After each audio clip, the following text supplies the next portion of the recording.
Namaskar everyone and welcome to Sunday morning talk.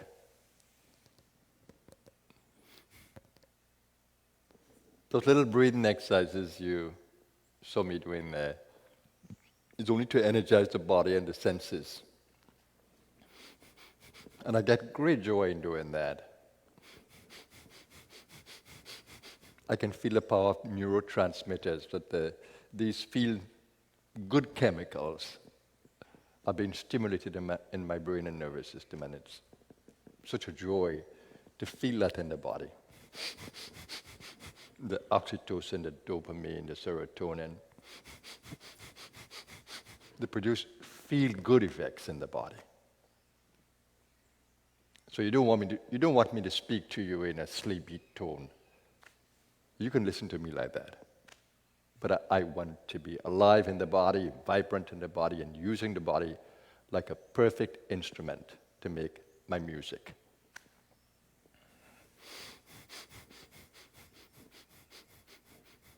I need every chakra in the doing process to be sharpened, to be charged with prana. I can't teach you the essence of it, but I can teach you the form of it, which you can say. The essence of it you will have to catch. You will have to deepen your consciousness to catch it.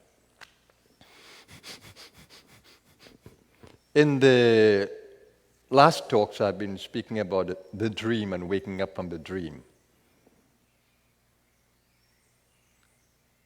My mind wants to stay there.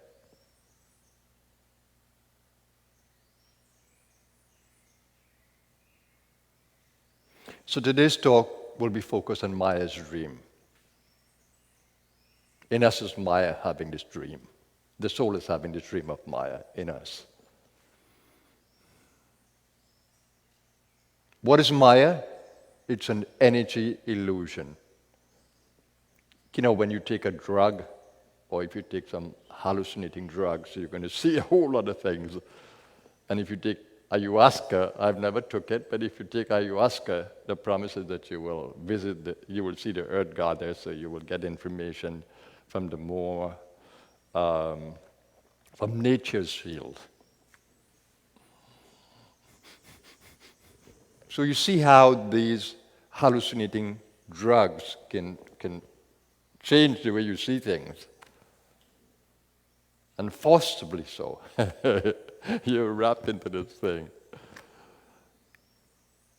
And those of you who must have experienced drugs, I haven't. Only the medicinal ones.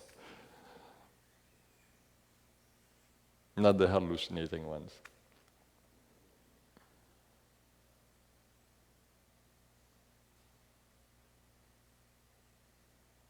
So we are held in the illusionary wrap of Maya. The ego. It's also important to understand what ego is. It is that sense of self that we have. Ego.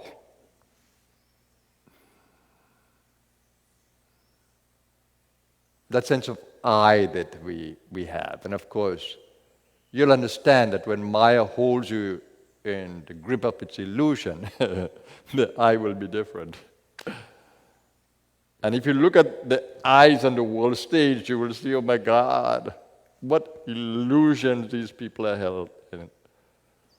Illusion of grandeur, that they're so great.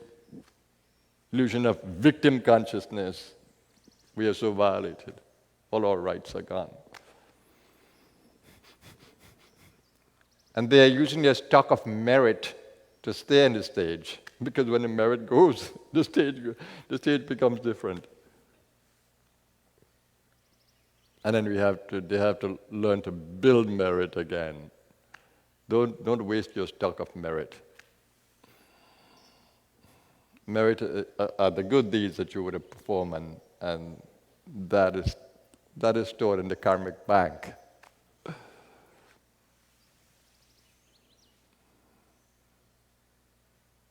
So if your life is going perfectly well, Doesn't matter how you're thinking, you know that you're operating in merit and what you've saved up from your good deeds.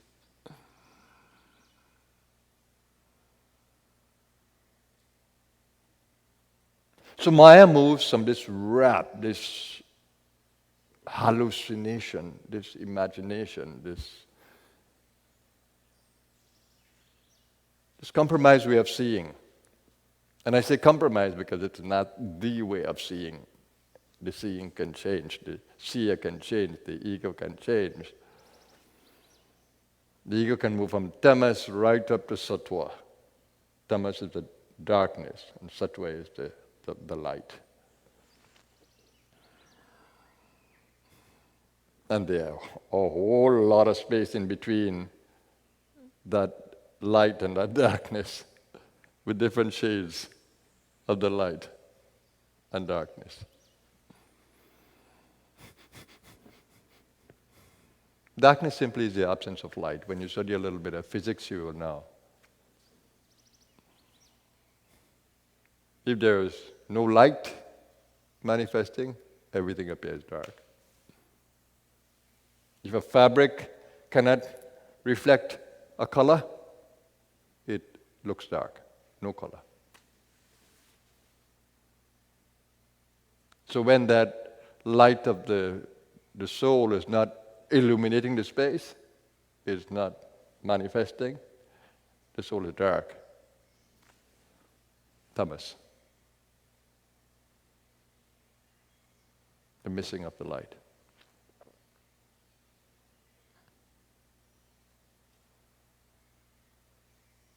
So we need to be able to ultimately observe this I.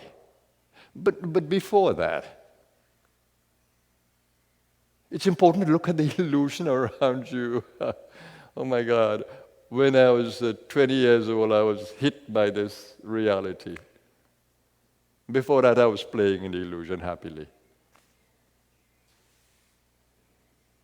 20 years old, I was shocked by what is around me. I just jumped into the working world. I enjoyed it for a little while, and then, my God, my whole consciousness changed. I was seeing differently. I lost it. No more joy of existence. No more understanding of what I am.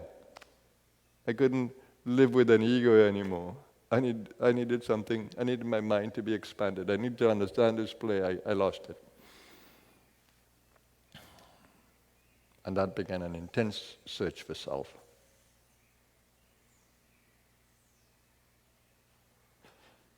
So we need to have this degree of self-observation that we can actually see the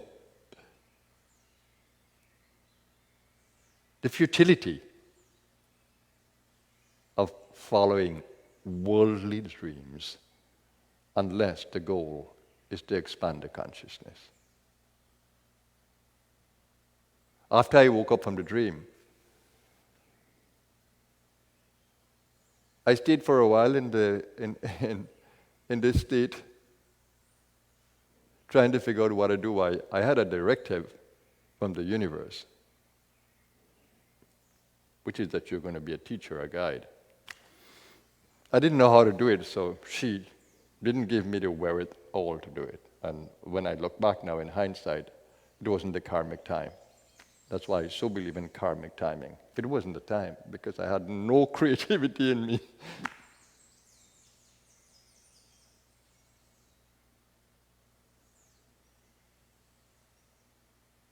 I felt the potential. I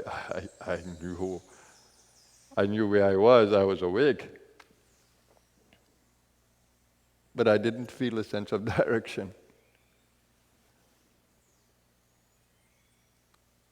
So I tried to stay in the spiritual life and continue the sadhana and serving. But I wasn't energized by it. I had so much doing power in me, but no creativity,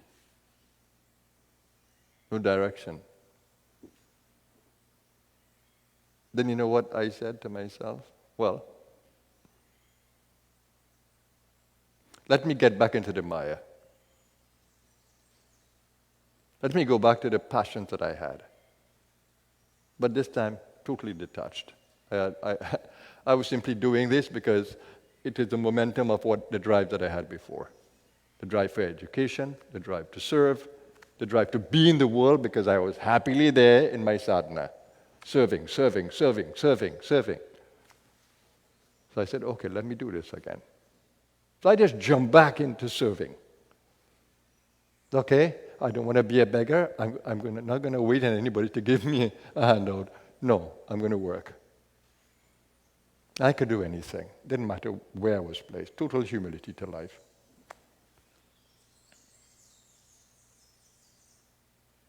Went back into the working world, and magic happened. I began to feel a sense of purpose. The joy came back to educate myself in the ways of the world. The joy came back to work menial with my hands or to create things, but in the world. And that led me on an incredible journey of working with her in the worldly field.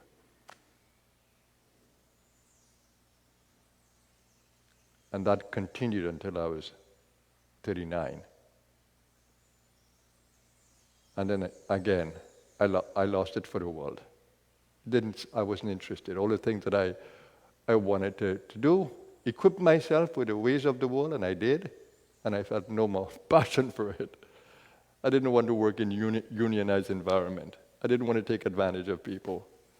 All the time I was trying to serve, but when I saw the powers that be, that's not where I want to be. Making profit, manipulating people. No, that's not where I want to be. And the zeal came back to do exactly what I'm doing here. I felt more empowered with the ways of the world, the skills of the world. And that's when I started the official Blue Star. But for a couple of years before that, I was already creating the Blue Star. I worked in the world, used the funds, and I started to create a little ashram. I was ready. And the Blue Star flourished then. My creativity for these things returned. I was immensely creative. And you know the story of the Blue Star. Different countries, the joy of traveling and guiding and supporting. That's how all of you would have met me. So I learned then to play with the illusion. And that could only have happened because I woke up. So you don't have to get away from the illusion to wake up. You simply need to understand the illusion and detach from it while still in it. I didn't decide to become a hermit and to run away. Even my year of searching, 20 to 21, intense searching, I stayed in the workplace. But I took a humanitarian job instead of the industry, petroleum industry here in Trinidad. I went to humanitarian. I went into teaching.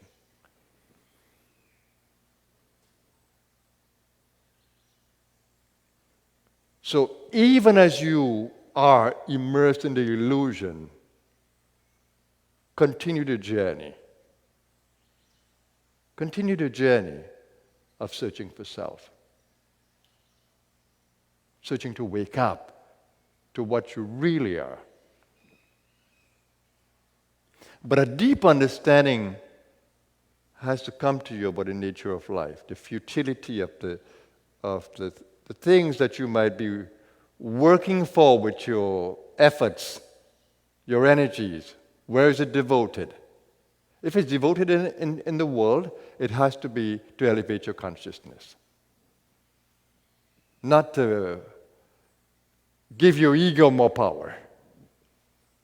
It is to understand how the ego works in the workplace. It is to explore transforming the ego in the active life. So the real search for self has to be in observance of ego. Are you observing ego? And then how do you feel? Do you feel the power to transform the ego, or do you feel helpless to deal with the ego even though you see it?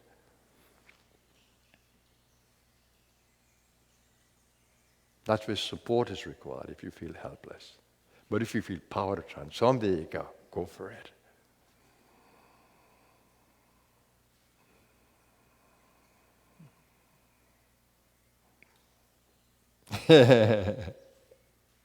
And you see the shades of the ego. Someone applauds you, how do you feel? Do you feel elated and excited? And if they tell you negative things about yourself, do you feel down in the dumps, depressed? How do you feel when someone praises you and when someone blames you? Both are going to happen in the world. Not everybody's going to like what you say and do. Some would. Others won't. How do you feel? Can you be detached from praise and blame? That's when you learn to manage ego. How do you feel when you acquire something? You get some more money, you get some more praise, some more recognition. How do you feel? You work hard to earn a house or a car, although car is going to rust and home is going to deteriorate. Every so many years you have to repaint and things rust. And how do you feel? How do you feel when you have a lot of money in the bank and when you have just enough or little? How do you feel?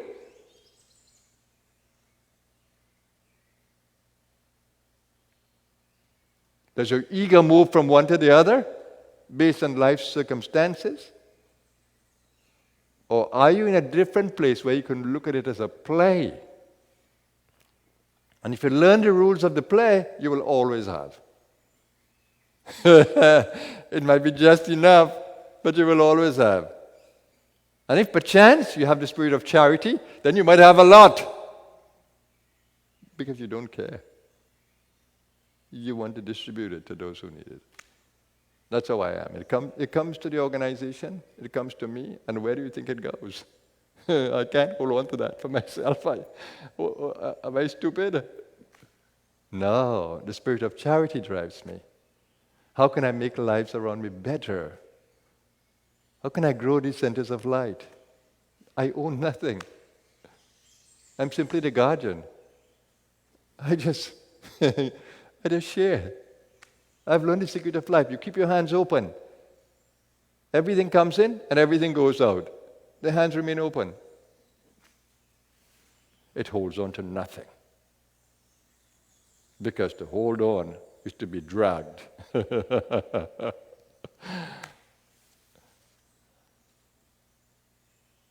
You know the man who is carrying the cow in his rope, with his rope, the farmer? Someone challenged him and asked him,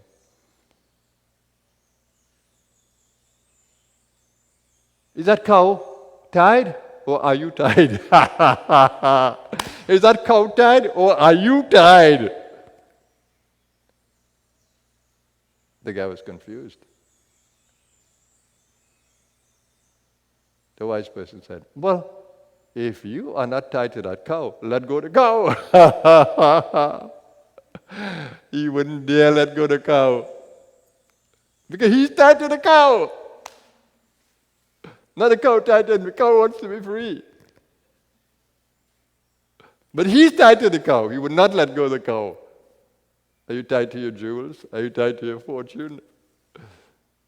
Are you tied to praise and recognition and reward?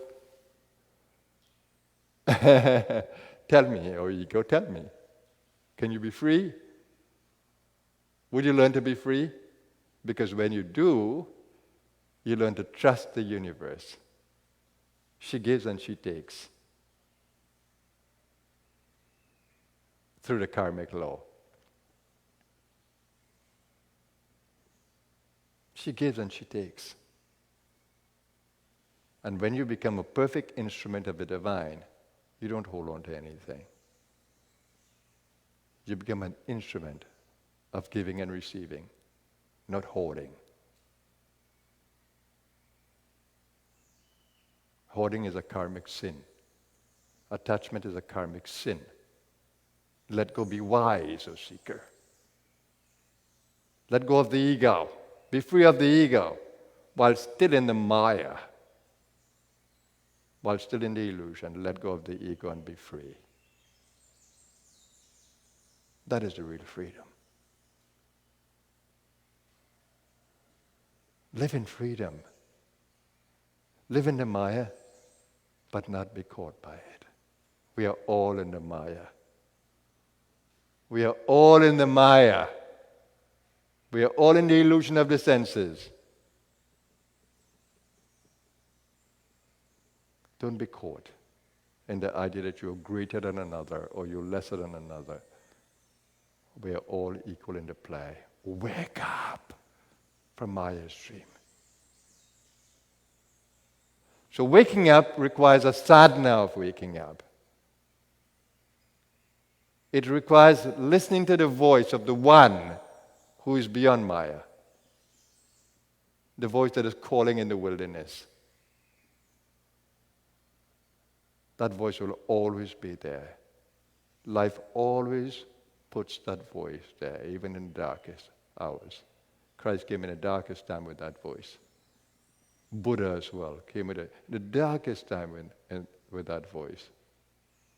That voice isn't necessary in the yugas of light, but most necessary in the yuga of darkness. Yugas of darkness. Kali Yuga, Dwapara Yuga.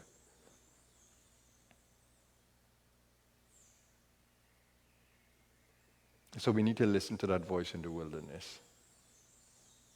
And we need to keep our ear focused, attentive to that voice that is in the Maya. Because the moment you lose it, oh my God, darkness will enshroud you. The darkness of misery and despair. Now. And then the Bhagavad Gita says, lift yourself by yourself. Lift yourself by yourself. Wake up from the Maya. But of course in Mahayoga, you know that grace is there. Through the call of that voice in the wilderness as you listen to it. Shaktipat. Shaktipat. It's the beauty of Mahayoga. That we can listen to that voice in the wilderness, attune our ear to it, and be pulled out, be lifted, be guided.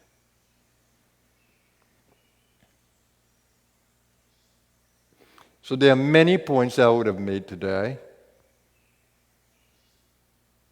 that I hope you will be attentive to. Listen to the voice in the wilderness. Listen to the call. Heed the call. And lift yourself out of the darkness into the light. Buddha, the awakened one. When he was asked, are you an angel? Are you a deity? He said, no, I'm the awakened one. I'm Buddha. That's what we all need to be. Awaken to the light. Be a Buddha.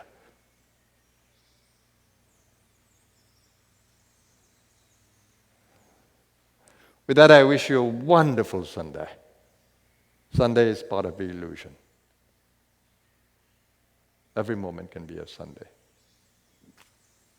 It is part of the timeline of the illusion, the elusive timeline of Maya, the sun. light and darkness, night and day. We measure the hours. We set a timing. This is how much 1 second is. And we measure the time the light is there and the time the darkness is there. And we create a clock.